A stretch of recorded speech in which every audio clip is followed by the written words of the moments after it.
Один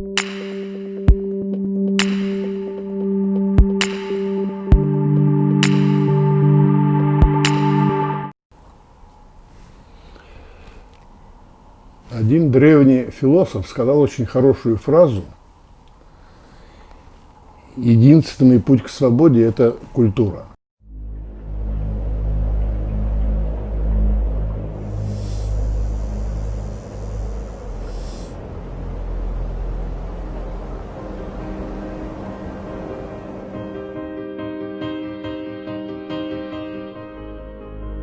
Почему я начинаю с этого? Мы с тобой сегодня договорились сказать несколько слов об ингушах, этом древнем очень народе, очень гордом, очень воинственном, очень глубоко порядочном. И недавно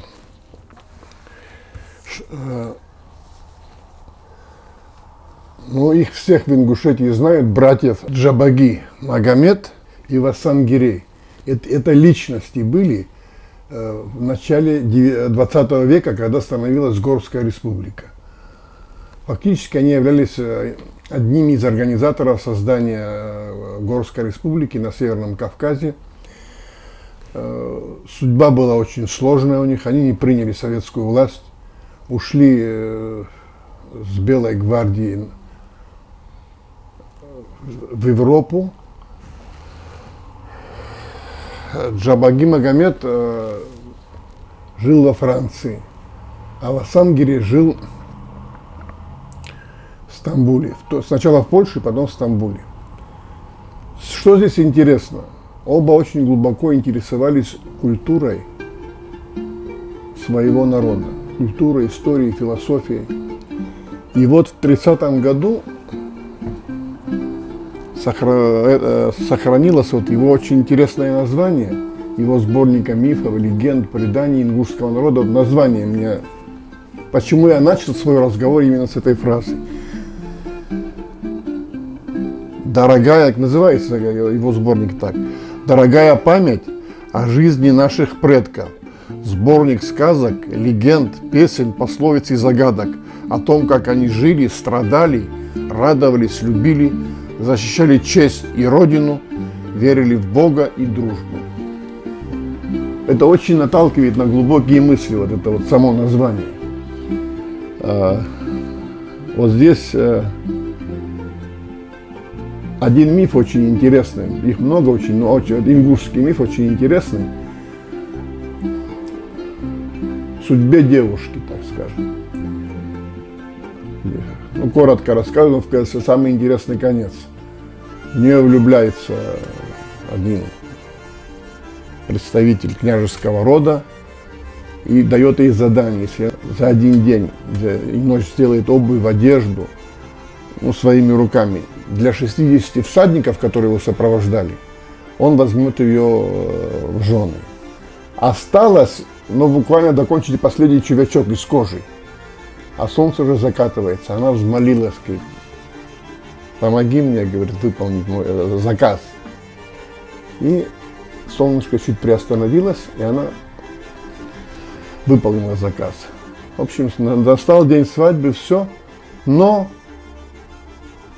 перед тем, как войти к невесте, жених исчезал. 1, 2, 3 день, 4. Никто ничего понять не может. Утром он возвращался, усталый. Его родители проследили его. И что интересно, на горе его схватили, присутствует отец, мать и молодая невестка, еще чистая совершенно. И вдруг огненный столб огромный, и из него выходит старик в белой одежде, белой бородой, осанистый. И объясняет, говорит, никогда солнце еще не останавливалось, говорит, она сделала так, поэтому, говорит, я ее наказываю за то, что она остановила солнце. Но я ее прощу в том случае, если кто-нибудь из вас, отец, мать и невестка, войдет в огонь. Отец подумал, отказался. Мать подумала, отказалась. А невеста накрыв голову платком, бесстрашно вошла в огонь. Огонь расступился перед ней, и она осталась цела и невредима. И потом ее благословили, она вышла замуж и счастливо прожила всю свою жизнь. И этот старик, он так ее благословил. Твоя любовь чище и сильнее огня. Береги своего жениха, ты заслужила его. Пусть для счастья земли от тебя пойдет особый род стыдливых и чистых женщин. Понимаете, вот мы все-таки немало, кое-что вернее, видели, читали, слышали.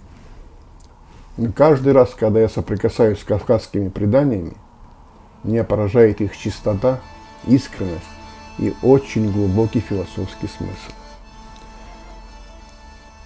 Я еще был совсем юношей, когда спросил зятя отца, такой Булай Батархун, на вечную ему память, он 25 лет отсидел за мужской поступок, людей знал, весь Советский Союз, так скажем, говорю, кто, говорит, из кавказцев ближе нам, абхазам, по характеру.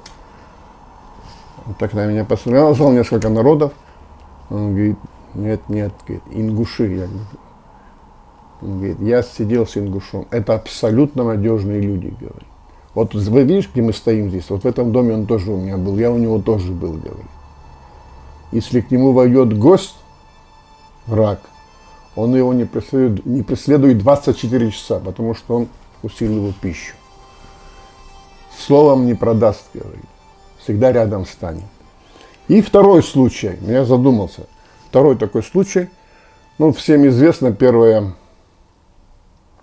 мировая война, Кавказская дивизия, и спросили одного из всадников, это в 80-х годах, там же весь Кавказ был, кто ближе вот нам по характеру, кто выделялся. Начали тоже перечислять всех. И старик один, как говорится, грудь в крестах, он говорит, конечно, ингуши, говорит, они особо выделялись, говорит, и с большой теплотой о них отозвался. А потом уже,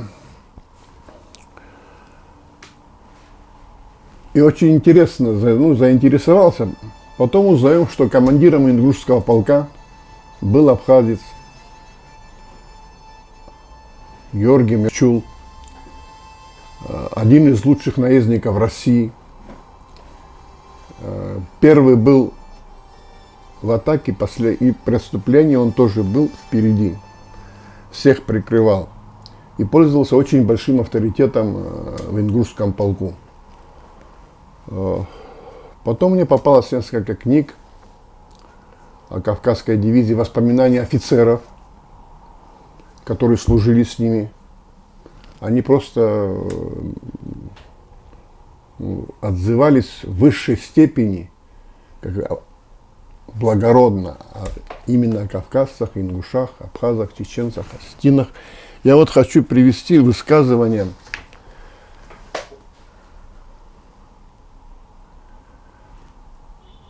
графа Полецкого о кавказских горцах. Он непосредственно хорошо их знал, служил с ними. В августе 17 года он отмечал: «Дикая дивизия – это одна из самых надежных войсковых частей, гордость русской армии. Кавказцы имели полные моральные основания никакого участия в войне не принимать. Мы отняли у кавказцев все – их прекрасные горы, их дикую природу, неисчерпаемые богатства этой благодатной страны. И вот вспыхнула война. Кавказцы добровольно пошли на защиту России и защищали ее беззаветно не как злую мачеху, а как родную мать.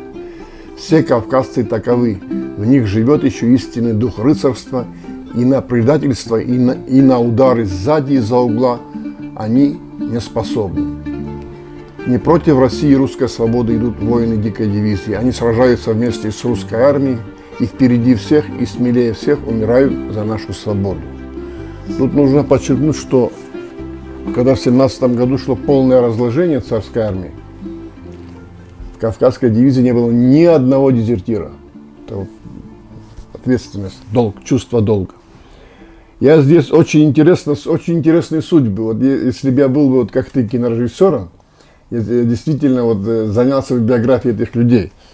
Я хочу остановиться здесь на очень интересной судьбе двоих ингушей. Коротко расскажу, но мне самого очень заинтересовало. Я думаю, что всех заинтересует. Может, они все это знают, но повторение, как говорится.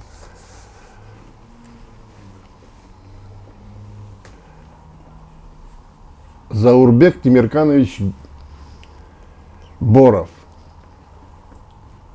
Он воевал с двумя сыновьями, но у него была очень интересная биография. Он был прапорщик милиции, потом был участник русско-турецкой войны 1877-78 года. Потом был в Ашхабаде полицмейстером. Там, в общем, начали его преследовать, он ушел в Персию.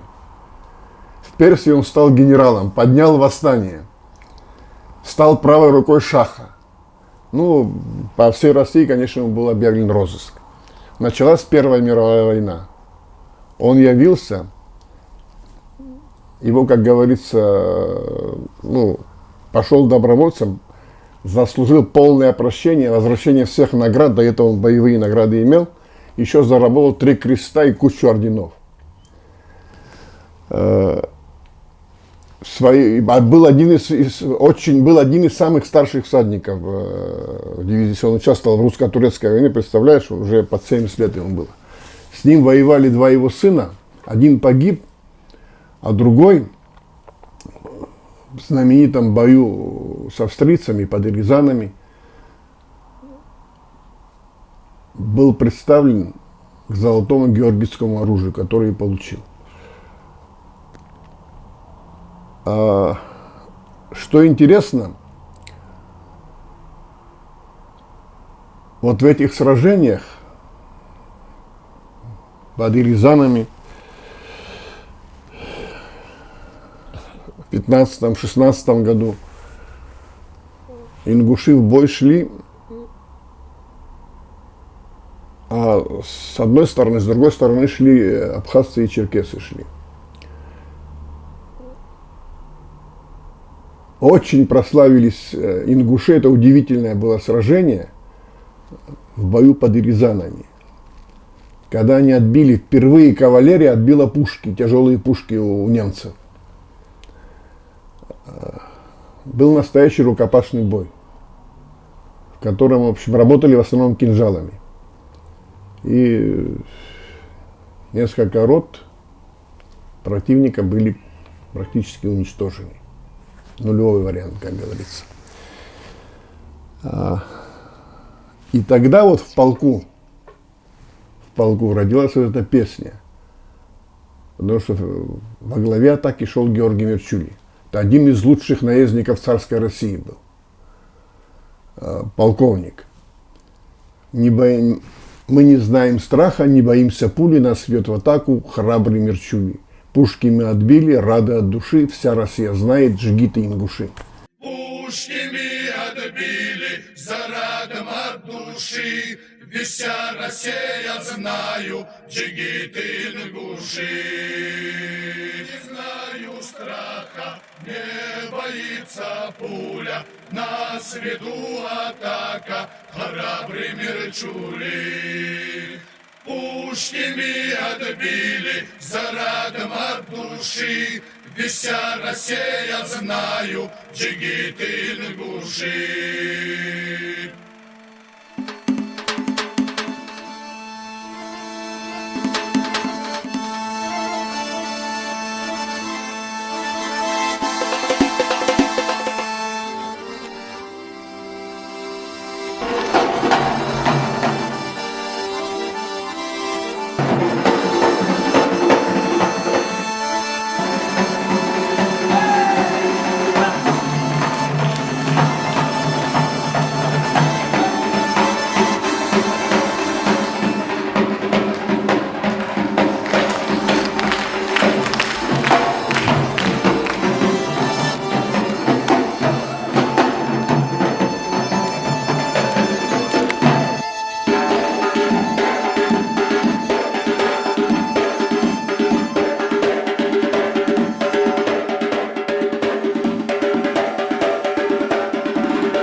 Я знаю, что с большим уважением ингушский народ отнесся к своим предкам, которые принимали участие в Первой мировой войне. Им воздвигнут памятник, который был открыт очень с торжеством большим.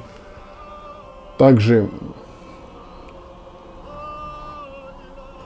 есть ряд статей, книг о героях. Вообще героев нужно помнить.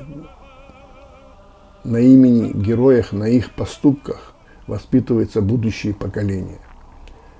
Здесь я хочу очень тоже еще сказать об одном герое, коротко, извините, потому что о них можно говорить и говорить, потому что действительно дух поднимает, когда вот об этих людях, с биографией этих людей знакомишься. Сосрыко Мальсагов тоже был офицер ингушского полка, потом был в белом движении, потом скрывался долгое время и добровольно вышел с повинной, его, естественно, посадили, отправили на Соловки.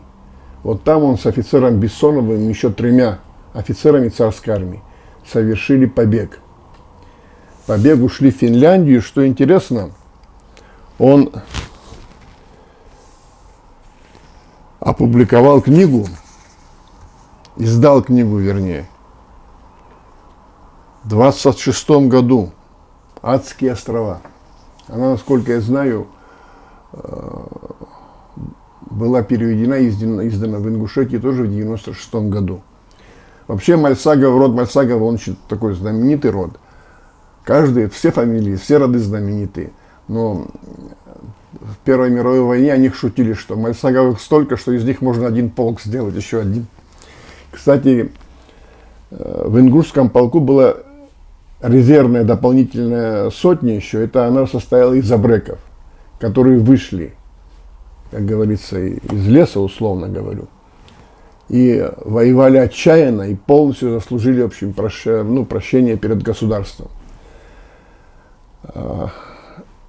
Ну, император, конечно, их всех простил. А нужно было им это прощение? Не, ну там были такие преступления, которые не прощались. А его друг Бессонов тоже издал книгу, называется «26 тюрем и побег с Соловков». Вот я так вкратце знаю содержание, конечно, немного, но часто задумываюсь над тем, вот надо все-таки, нужен наш хороший режиссер или всемирно известный режиссер, чтобы снять фильм вот об этих людях, об их делах, о их страданиях, об их подвигах и показать миру и нам самим, чтобы воспитать будущие поколения, чтобы они были хозяевами своей родной земли. Родная земля никогда не продается. Землю нужно любить и защищать. Здесь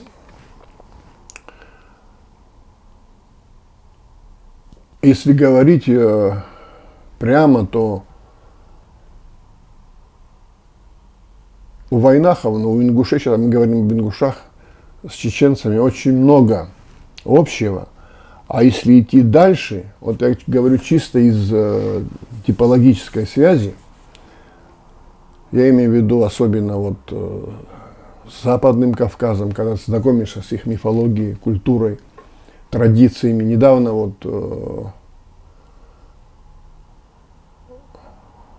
Недавно сравнительно недавно, работы по обычному праву ингушей, вышедшие в XIX веке, когда я их немножко изучал, то фактически ничем не отличаются от наших от даты, то есть от наших обычаев. И так почти везде. По Кавказу? Я имею в виду по кавказским горцам.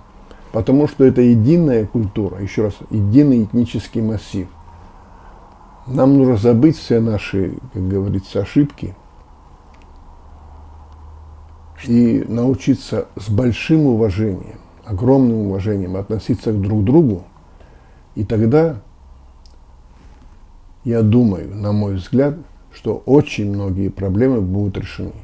А главное, это, конечно, говорить друг другу правду, с большим уважением, часто и с большой дипломатией, конечно. И это только возродить те мосты, которые давно уже должны превратиться из тропинок, узких мостов в широкую трассу. Я хочу пожелать от всей души, искренне, как у нас говорят, хаджахрип хамзад, чтобы мы были едины все. Спасибо большое. Спасибо большое. Можно дополнительный вопрос? Что будет, если близкородственный, близкосердечный народ вайнахский удастся разделить, настроить друг против друга, хотя такой же вопрос идентичен к абазам и адыгам? Ко всем. Да. Что будет? Понимаете, вот вроде бросают лозунги, да, вот, так скажем, наша сила в единстве, так я условно говорю. Но вот чтобы дойти до истинного смысла этих слов, нужно прочувствовать все, через сердце пропустить. И хорошо знать, еще раз подчеркиваю, хорошо знать прошлое своих, наших народов. Почему я начал свое выступление, не случайно начал и закончу им. Единственный путь к свободе – это культура, то есть познание нашего прошлого. А без прошлого никогда не будет настоящего. И еще, почему вы говорили, для единства нужно мужество? Ну, без мужества ты шаг не сделаешь. Это сложно? Нет, это не сложно. Мы уже на эту тему с тобой говорили. Нужно, как на войне, сначала страх, потом он исчезает. Нужно просто победить себя. И свои все. страсти. Да. Просто. Итого. Ну Аркал. что, нормально? Да, спасибо.